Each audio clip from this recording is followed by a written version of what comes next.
तो मैक्सिमम पूर्व सैनिक यहाँ पर इस एज के अंतर्गत आ सकते हैं। लेकिन पूर्व सैनिकों के लिए और साथ में जो भी आर्मर्ड फोर्सेस में अभी नौकरी कर रहे हैं, 1 साल के अंतर्गत रिटायर होने वाले हैं, उनके लिए वैकेंसीज है और ये वैकेंसीज निकाली गई है भारतीय रेलवे की ओर से। यहाँ पर आप इसके संबंध में डिटेल्स भी देख सकते हैं। पूर्व सैनिक तो अप्लाई कर सकते हैं, लेकिन जो सर्विंग में है वो भी इन वैकेंसीज के लिए अप्लाई कर सकते हैं। इसके बारे में यहाँ पर मेंशन किया गया, आप इसको पढ़ेंगे तो यहाँ पे बताया भी गया कि according such serving defense personnel expected to be released within 1 year before 22 फरवरी 2026, यानी 22 फरवरी 2026 या उससे पहले जो भी डिफेंस फोर्सेस के डिफेंस पर्सनल रिटायर हो रहे हैं वो एक्स-मैन वैकेंसीज के कोटे के तहत रेलवे की जो वैकेंसीज है इसके लिए अप्लाई कर सकते हैं। आज बात कर रहे हैं हम लोग ग्रुप डी के अंतर्गत जो मात्र 10वीं पास की वैकेंसीज निकाली गई है, उस वैकेंसीज के बारे में टोटल यहाँ पर जो पोस्ट निकाले गए उसके बारे में जानेंगे। कितनी कितनी वैकेंसीज है वो भी हम यहाँ पर जानते हैं। तो आपको पता होगा यहाँ पर जो वैकेंसीज है इसका नोटिफिकेशन निकल चुका है। 7th CPC के अंतर्गत सैलरी 18,000 से 56,900 रुपये दी जाती है। 36 साल मैक्सिमम है, पूर्व सैनिकों को एक रिलैक्सेशन दिया जाता है और 32,438 टोटल वैकेंसीज रिलीज़ की गई है। हालांकि ये वैकेंसीज बाद में बढ़ती है, लगभग 40 से ऊपर यानी 40,000 से ऊपर वैकेंसीज जाने की संभावना है। जो सर्विंग सोल्जर्स अभी सर्विस कर रहे हैं, 1 साल के अंदर रिटायर होने वाले हैं, उनके लिए ये यहाँ पे फॉर्म है proforma of certificate for employees officials applying under exserviceman कोटे के अंतर्गत। और ये एक NOC टाइप का है और यहाँ पर कमांडिंग ऑफिसर्स के आपको साइन कराने होंगे, सिग्नेचर, ऑफिशियल सील, और इसको भेजने के बाद आप इन वैकेंसीज के लिए एलिजिबल रहेंगे। अभी यहाँ पर वैकेंसीज मात्र 10वीं पास है, चाहे यहाँ पे नेम ऑफ पोस्ट कुछ भी लिखा हो, लेकिन इन वैकेंसीज के लिए आप मात्र 10वीं पास है तो अप्लाई कर सकते हैं, या ITI किया है आपने, लेकिन कम से कम 10वीं पास। अभी टोटल वैकेंसीज की बात यहाँ पे की गई है। ये जो है वेस्टर्न रेलवे मुंबई के अंतर्गत की वैकेंसीज है।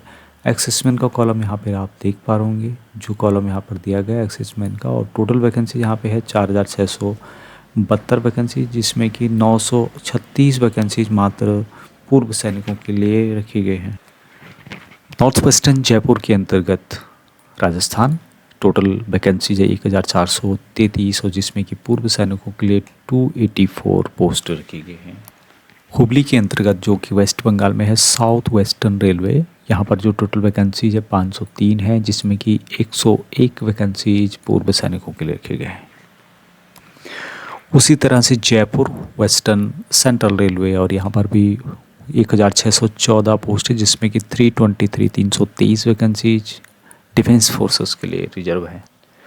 भुवनेश्वर उड़ीसा के अंतर्गत ईस्ट कोस्ट रेलवे, और यहाँ पर भी 964 वैकेंसीज है, जिसमें कि 193 वैकेंसीज मात्र पूर्व सैनिकों की रिजर्व है।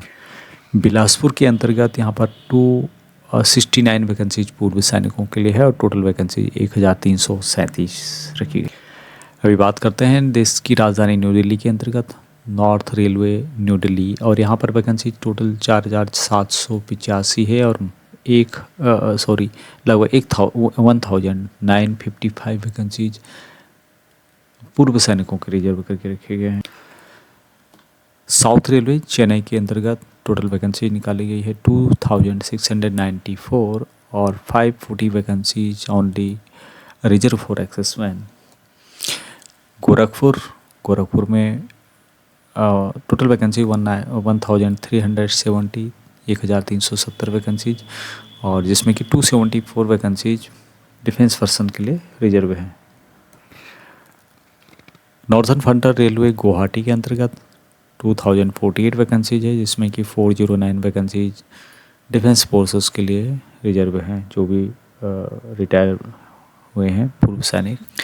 कोलकाता वेस्ट बंगाल की बात करें ईस्टर्न रेलवे, जिसमें कि 1,817 पोस्ट हैं, 366 वैकेंसीज डिफेंस फोर्सेस के लिए रिजर्व। अभी मुंबई की एक और वैकेंसीज है सेंट्रल रेलवे मुंबई के अंतर्गत। टोटल वैकेंसीज यहाँ पे है 3244, जिसमें कि 650 वैकेंसीज डिफेंस फोर्सेस जो पर्सनल हैं रिटायर उनके लिए रिजर्व हैं। हाजीपुर के अंतर्गत 1251 वैकेंसीज है, जिसमें कि 288 वैकेंसीज पूर्व सैनिकों के रिजर्व हैं। प्रयागराज के अंतर्गत 2020 वैकेंसीज हैं, जिसमें कि 404 वैकेंसीज डिफेंस फोर्सेस के लिए रिजर्व है। कोलकाता के अंतर्गत 1044 वैकेंसीज टोटल हैं, जिसमें कि 200 वैकेंसीज ये सब के लिए रिजर्व है। सिकंदराबाद में 1642 वैकेंसीज है, जिसमें कि 327 वैकेंसीज पूर्व सैनिकों के लिए रिजर्व है। रेलवे के अंतर्गत ग्रुप डी में जो वैकेंसीज है मैक्सिमम्स ये जहाँ पर 36 साल आपको देखने को मिलेगी, लेकिन पूर्व सैनिकों को as per central government rule के अनुसार यहाँ पर छूट दी गई है। यहाँ पर देख सकते हैं एक्सिस मैन जिन्होंने कि कम से कम 6 महीने भी सर्विस की है वो भी इन वैकेंसीज के लिए अप्लाई कर सकते हैं। EWS और जनरल को 3 साल की छूट दी जाएगी, और वो दी जाएगी जितनी आपने सर्विस की है उसको टोटली से माइनस करने के बाद 3 साल की और छूट। उसी तरह से OBC NCL को यहाँ पे 6 साल की छूट दी जाएगी, और SC ST कैटेगरी को यहाँ पर 8 साल की छूट दी जाएगी। तो ये सब कार्रवाई करने के बाद यानी कि डिटेक्शन करने के बाद टोटल एज से जितनी आपने सर्विस की है माइनस करने के बाद 3 साल अनरिजर्व, OBC के लिए 6 साल और SC ST के लिए 8 साल घटाने के बाद आपकी जो मैक्सिमम एज यहाँ पर जो दी गई है इनके द्वारा 36 साल, उससे ज़्यादा नहीं आनी चाहिए। अभी एप्लीकेशन फ़ीस मात्र 250 रुपये है पूर्व सैनिकों के लिए, और ये 250 रुपये भी आपका जो कंप्यूटर बेस्ड टेस्ट होगा CBT होगा उसके बाद आपको रिफ़ंड कर दिया जाएगा। हालांकि कुछ रुपए यहाँ पे काटे जा सकते हैं, 10 20 30 रुपये जो कि बैंक के चार्जेस होंगे, और उसके कुल मिलाकर यहाँ पर आपको 250 रुपये लोगों के लिए 500 रुपये फ़ीस रखी गई है एप्लीकेशन फ़ी। इन वैकेंसीज़ के लिए 23 जनवरी 2025 से लेके 22 फरवरी 2025 तक अप्लाई कर सकते हैं ऑनलाइन के माध्यम से, रेलवे की ऑफिशियल वेबसाइट के माध्यम से। और इसकी जो फ़ीस है आप 24 फरवरी 2025 तक जमा कर सकते हैं।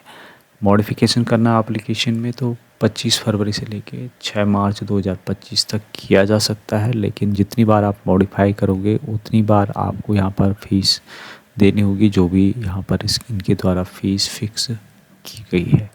अभी सैलरी जो यहाँ पे मिलती है 18,000 से 56,900 के करीब इनके द्वारा दी जाती है।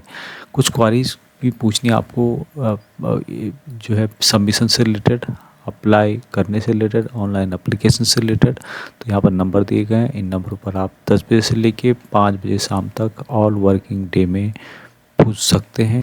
ईमेल आईडी भी यहाँ पे दिया गया, इस पर भी आप जानकारी ले सकते हैं। इसका जो प्रोसेस यहाँ पे होता है रिक्रूटमेंट प्रोसेस, जिसमें कि सबसे पहले कंप्यूटर बेस्ड टेस्ट होता है CBT, उसके बाद होता है फिजिकल एफिशिएंसी टेस्ट, उसके बाद होता है डॉक्यूमेंट वेरिफिकेशन DV, एंड उसके बाद होता है मेडिकल एग्जामिनेशन। तो ये 4 प्रोसेस से यहाँ पर गुजरना होता है।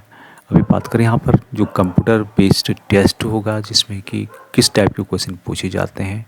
90 मिनट का टोटल होता है, जिसमें कि 25 नंबर जनरल साइंस से रिलेटेड होते हैं, 25 नंबर होते हैं मैथमेटिकल से related, general intelligence and reasoning से related 30 question, general awareness and current affairs से रिलेटेड 20 क्वेश्चन, और टोटल नंबर ऑफ जो क्वेश्चन होते हैं यहाँ पे 100 नंबर के आते हैं। उसके अलावा 1/3 मार्क आपका यदि आप गलत करते हैं तो नेगेटिव मार्किंग यहाँ पर देखने को मिलेगी। जितने भी सिटीजन ऑफ इंडिया के हैं किसी भी स्टेट से, आप इन वैकेंसीज़ के लिए अप्लाई कर सकते हैं। ज़्यादा जानकारी के लिए आप इसके नोटिफिकेशन को फॉलो कर सकते हैं, लिंक आपको वीडियो के डिस्क्रिप्शन में दिया गया है। जानकारी हेल्पफुल लगती है लाइक शेयर, चैनल को सब्सक्राइब नहीं कर सब्सक्राइब कर सकते हैं। जय हिंद।